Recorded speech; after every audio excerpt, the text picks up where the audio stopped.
오늘은 건강과 관련된 책을 하나 소개해 드리겠습니다. 제목은 나를 살리는 생명 리셋입니다. 지은이는 의학 박사 전홍준 님이시고, 전홍준 님은 광주광역시 하나통합의원에서 환자를 진료하고 있고, 건강관리의 주도권을 환자 자신이 가지고 심신의 생활 방식, 습관, 환경을 스스로 변화시켜 나가야 된다는 것을 강조하고 있습니다. 자, 오늘의 책 읽어보겠습니다. 기본이 회복되면 쉽게 치유된다. 삶의 기본이 태초의 자연으로 돌아가면 대부분의 병은 쉽게 낫습니다. 우리는 이러한 지혜를 의학의 역사를 통해 배울 수 있습니다. 인류 문명사를 돌아볼 때 사람들에게 병이 없던 시대가 있었습니다. 수렵채집 시기입니다. 그 당시에는 코로나 같은 전염병이 없었고 고혈압, 당뇨, 비만, 암 같은 만성난치병은 더더구나 없었습니다. 그 시대 인류는 맨발로 흙을 밟고 햇볕을 쬐며 돌아다녔습니다. 먹을거리는 주로 흙에서 나는 식물이었고 날이 어두워지면 깊은 숙면을 취했습니다. 과로와 긴장과 스트레스가 별로 없었습니다. 인류 태초의 유전자는 오랫동안 이런 환경과 생활 양식에 적응해 왔기 때문에 유전자의 손상과 변질이 일어나지 않아 병이 없었습니다. 유전자란 인체의 설계도이자 생리 기능의 프로그램입니다. 질병의 관점에서 보자면 재앙은 농업 목축 시대부터 시작되었습니다. 사람들이 일정한 장소에서 동물들과 함께 모여 살게 되자 동물에 기생하던 벼룩, 진드기, 세균, 바이러스 등이 사람에게 옮겨와 병원균이 되었습니다.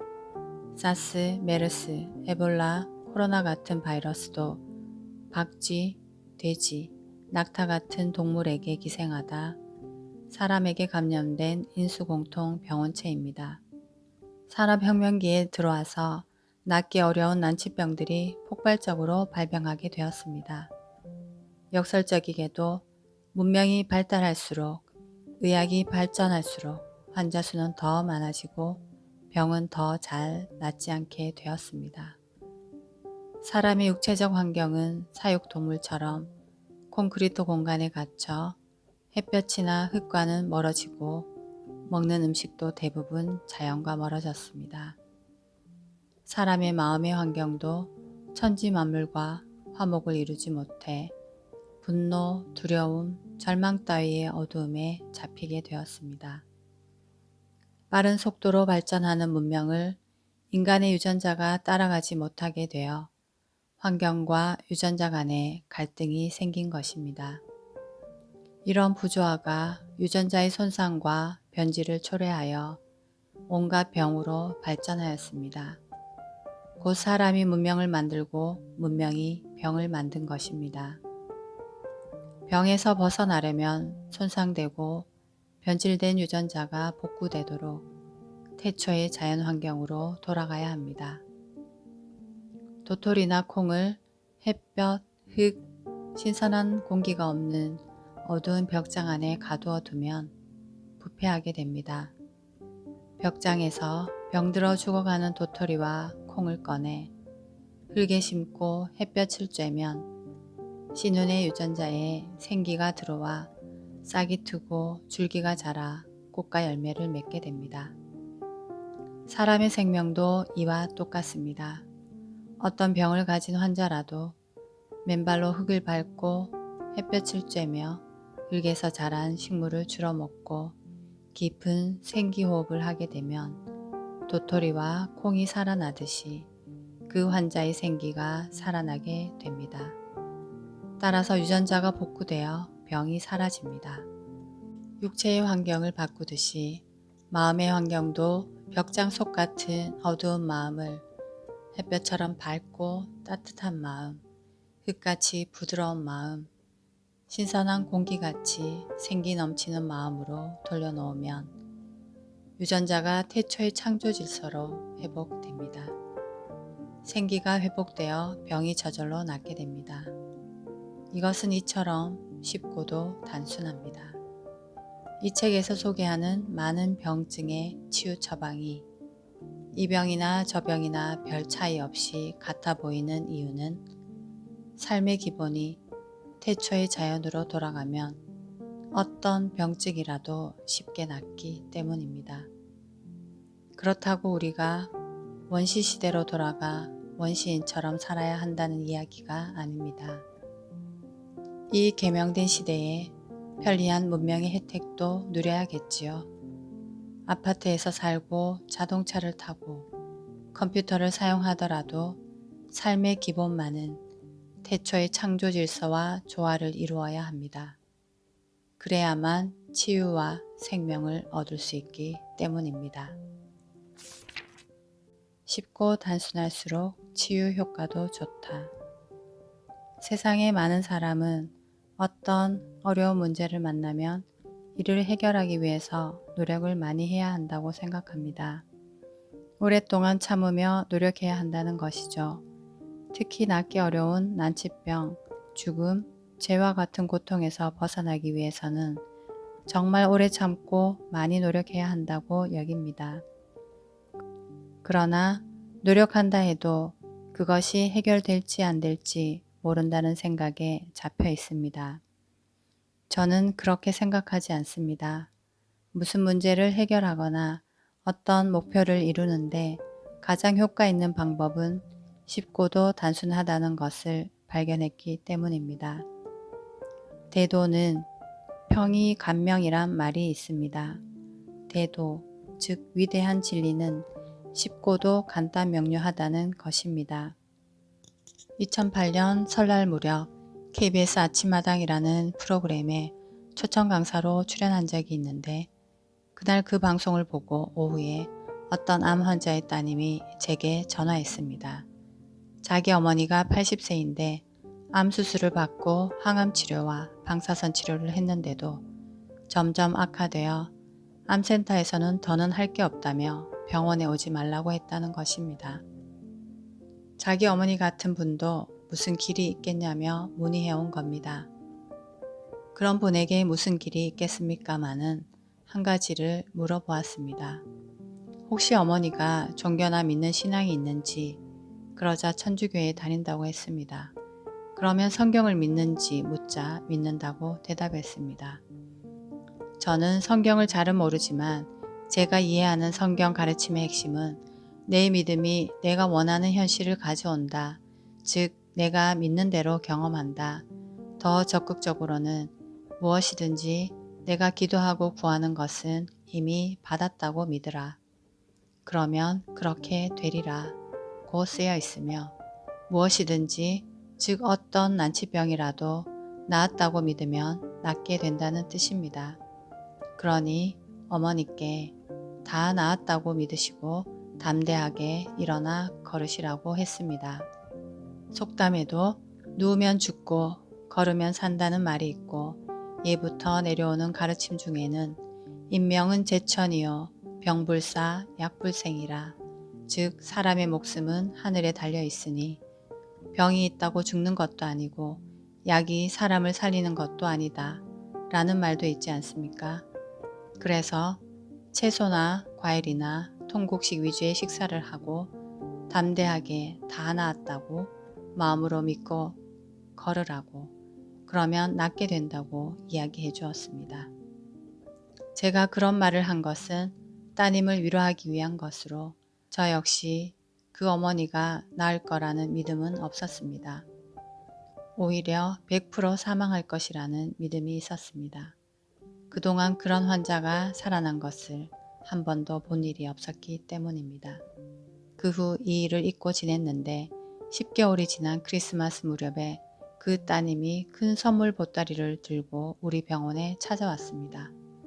어머니가 거의 다 좋아졌다는 것이었습니다. 저는 깜짝 놀랐습니다. 어떻게 했냐고 묻자 어머니가 다 나았다고 믿고 일어나 걸으라. 누우면 죽고 걸으면 산다고 한 말을 그대로 따라서 했다고 합니다. 잘 앉지도 못하고 일어설 수도 없는 상태였는데 천장에 줄을 매달아 그것을 붙잡고 일어섰다고 합니다. 햇볕을 쬐면서 맨발로 땅을 밟으며 걷는 게 좋다는 이야기도 들었다면서 밖에 나가서는 나무에 밧줄을 매달아 붙잡고 햇볕을 쬐면서 맨발로 땅을 밟고 제자리 걸음을 하며 다 나아서 감사합니다. 영생을 얻어서 감사합니다. 라고 수없이 말했는데 실제로 좋아졌다는 것입니다. 어떻게 이런 기적 같은 일이 일어날 수 있었을까요? 이것은 우연한 기적이 아니라 누구에게나 가능하다는 것을 보여준 사건이었습니다. 의학의 혁명을 일으킨 후성 유전학. 그로부터 2년 후 이를 입증하는 새로운 의학이 탄생했습니다. 미국의 유명한 시사 잡지인 타임지 2010년 1월 18일자 표지에 새로운 의학 정보가 소개되었습니다. 내용은 후성 유전학에 관한 것으로 유전자는 이제 당신의 운명이 아니다. 당신의 선택이 당신과 당신 후손의 유전자를 변화시킬 수 있다는 것이었습니다. 이것은 2500년 서양의학의 역사에서 아주 혁명적이고 놀라울 만한 사건입니다. 유전자는 부모로부터 타고나면 절대 변하지 않는다고 배웠습니다. 제가 의과대학에 다닐 때도 그렇게 배웠고 지금도 많은 사람이 그렇게 믿고 있습니다. 그런데 그렇지 않다는 것입니다. 모든 병의 원인을 따져 올라가면 결국은 세포가 고장난 것입니다. 세포 안에는 세포핵이 있고 그 안에는 23쌍의 염색체가 있고 염색체 안에는 23,000여 개의 유전자가 있는데 이 유전자가 생명의 설계도이자 생리 기능을 관할하는 프로그램입니다. 모든 병을 추적해 올라가면 그 유전자가 고장난 것입니다. 유전자가 고장났다는 것은 유전자에는 히스톤이라는 스위치가 있는데 이 스위치가 꺼져버렸거나 변질 혹은 손상되어 제대로 기능하지 못한다는 뜻입니다.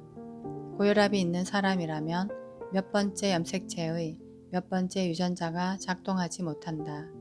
심장병이라면 몇 번째 염색체의 몇 번째 유전자가, 암도 갑상선암이면 몇 번째 염색체의 몇 번째 유전자가, 유방암은 몇 번째 염색체의 몇 번째 유전자가 고장났다는 것입니다.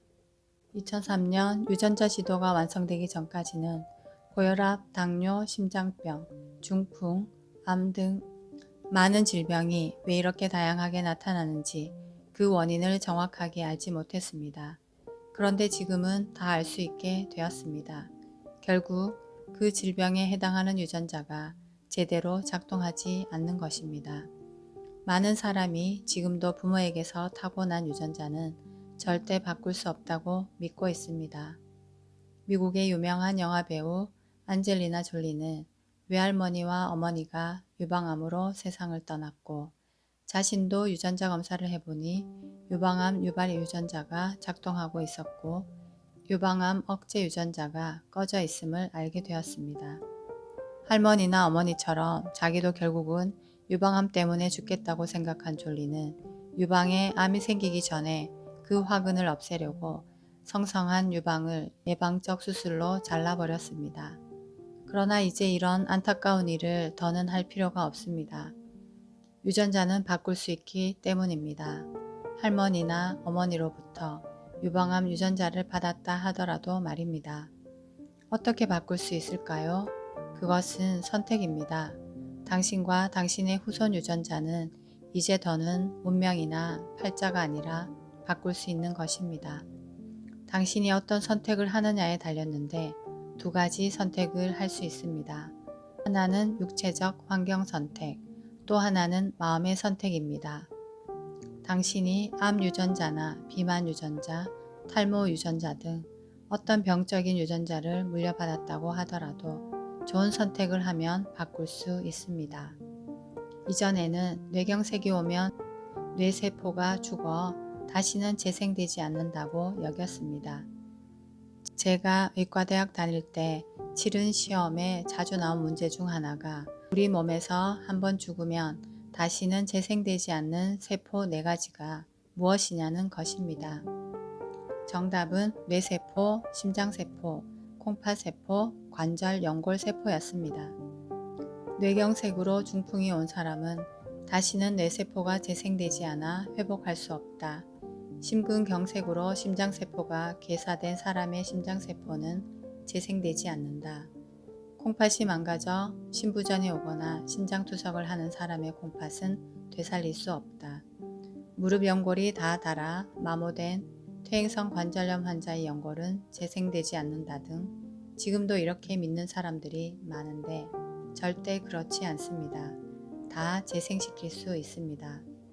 세포를 재생시키는 유전자의 스위치가 꺼져 있는데 어떻게 다시 켤 수 있을까요? 육체의 선택과 마음의 선택을 잘하면 됩니다. 우리가 이전에 배운 유전학은 선천적 유전학이었습니다.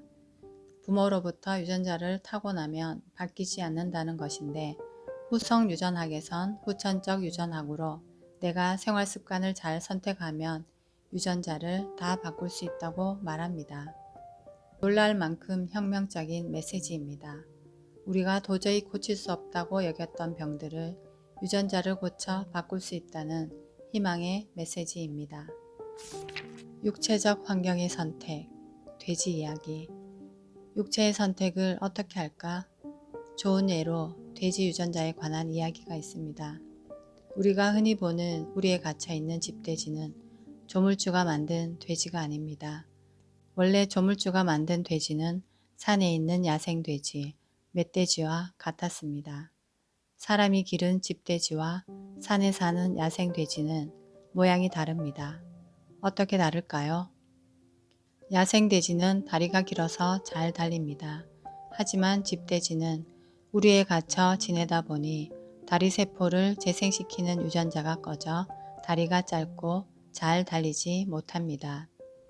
야생돼지는 배가 홀쭉해 잘 달리지만 집돼지는 배가 뚱뚱해 잘 달릴 수가 없습니다. 비만 조절 유전자 스위치가 꺼져버린 것입니다.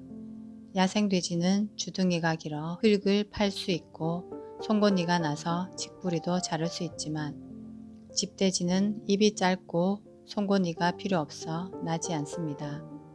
야생돼지는 몸의 털이 무성해 더위와 추위를 피하는 데 유리하지만 집돼지는 탈모로 털이 거의 없습니다. 모발 재생 유전자가 꺼져버린 것입니다. 야생돼지는 돼지열병 같은 병에 걸려도 죽는 일이 거의 없지만 집돼지는 돼지열병에 걸리면 치사율 100%로 거의 다 죽습니다. 병을 이기는 면역세포 유전자가 다 꺼져버렸기 때문입니다. 사실 집돼지와 야생돼지의 유전자는 원래 같습니다. 그러나 멧돼지를 우리에 가두면 어떻게 되겠습니까? 콘크리트 공간에 가둬서 햇볕을 받지 않게 하고 땅을 밟지 못하게 하고 스트레스를 주고 화학식품인 가공사료를 먹인다면 어떻게 되겠습니까? 멧돼지는 햇볕 아래 땅을 밟고 돌아다니며 자연에 있는 것을 그대로 먹고 스트레스가 별로 없으므로 유전자가 제대로 작동하는 것입니다. 오늘날 사람들이 앓고 있는 대부분의 병도 이러한 육체적 환경과 깊은 관계가 있습니다. 콘크리트 공간에 갇힌 돼지처럼 햇볕을 쬐지 못하고 땅을 밟지도 못하고 자연에 있는 것을 먹지 않고 사료처럼 가공된 음식을 먹고 스트레스와 갈등이 많은 생활을 하다 보니 거의 모든 건강유지 유전자가 제대로 작동하지 못해서 병이 생기는 것입니다. 마음의 선택, 코끼리 이야기. 닭이나 돼지 같은 동물은 육체 환경만 바꾸어도 유전자가 복구됩니다. 사람은 육체 환경을 바꾸는 것만으로는 잘 되지 않습니다. 집돼지들을 산에 풀어놓으면 멧돼지가 될까요? 3세대가 지나면 다 멧돼지가 됩니다. 3세대란 돼지가 잉태하여 석 달 만에 새끼를 낳고 그 새끼가 다시 새끼를 낳고 다시 그 새끼가 새끼를 낳으면 3세대로 약 2년 가까이 되면 거의 대부분 멧돼지가 됩니다. 원래 같은 유전자였지만 우리에 가두면서 유전자 스위치가 꺼져 고장났는데 환경을 바꾸어 산에 풀어놓자 잘 달리기 위해 다리가 길어져야 하고 살도 빠져야 하니 관련 유전자 스위치가 다시 켜진 겁니다. 비만이 조절되어 배가 홀쭉해지고 흙을 잘 파도록 입이 길어지고 송곳니가 나고 털이 무성하게 자라고 면역력이 생겨 병을 이겨내게 됩니다. 그래서 3세대만 지나도 모두 멧돼지가 되는데 이는 원래 유전자가 멧돼지 유전자였기 때문입니다. 콘크리트 공간에 갇혀 자연으로부터 분리된 채 햇볕을 쬐지도 땅을 밟지도 못하고 자연의 먹거리도 얻지 못하니 유전자가 고장나고 잠들어 있었는데 자연으로 돌아가자 다시 살아난 것입니다. 돼지뿐만 아니라 닭도 마찬가지입니다. 과거 조류 독감이 유행했을 때 우리에 갇혀있던 닭을 산에다 풀어주었더니 모두 조류 독감에서 벗어난 일이 있었습니다. 그런데 사람은 육체 환경을 바꾸는 것뿐만 아니라 마음의 환경이 중요합니다. 마음의 환경에 관한 좋은 예로 코끼리 상아 이야기가 있습니다. 제가 의료봉사 때문에 아프리카를 여러 차례 갔는데 케냐 나이로비의 자연사 박물관에 가면 모든 동물의 뼈가 전시되어 있습니다. 그런데 요즘에는 상아가 없는 코끼리가 많아졌다고 합니다.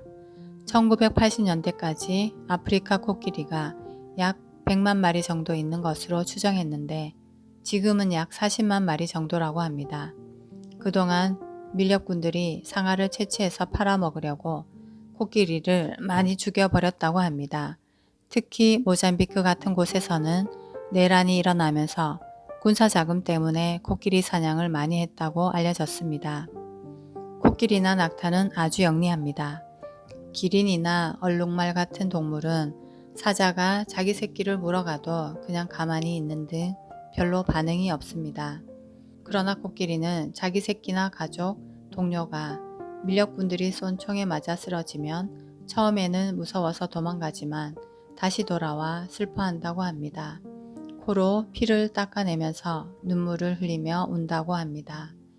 그런데 죽은 코끼리한테서 상아가 사라진 것을 보면서 영리한 코끼리들에게 상아가 있으면 총에 맞아 죽겠구나. 나와 내 새끼들에게 상아가 없어야 되겠다는 믿음이 생긴 겁니다.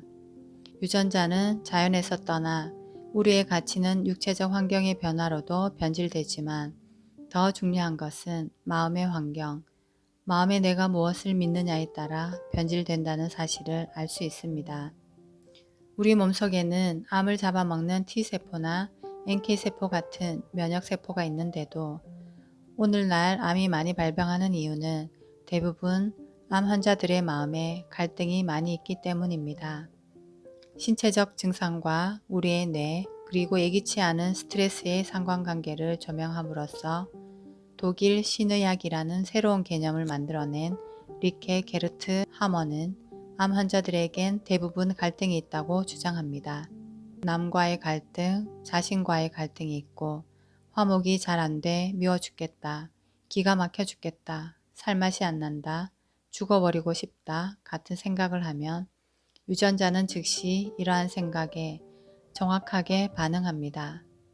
마치 코끼리가 상아가 없으면 좋겠다는 믿음을 가지면서 상아를 재생시키는 유전자 스위치가 바로 꺼졌듯이 말입니다. 살맛이 안 난다, 사는 재미가 조금도 없다, 죽어버리고 싶다 같은 생각을 하면 암을 잡아먹는 T세포나 NK세포를 관장하는 유전자는 몸의 주인이 별로 살고 싶어 하지 않는구나, 죽고 싶어 하는구나 라고 여겨 그렇게 하도록 도와주기 위해 암이 있어도 잡아먹지 않게 된다는 것입니다. 암을 잡아먹는 면역세포 유전자의 스위치를 꺼버리는 것입니다. 이것이 의학적으로 증명되었습니다. 신념의 생물학, 후성 유전학 등이 이를 증명하고 있습니다. 2편에서 뵙겠습니다. 들어주셔서 고맙습니다.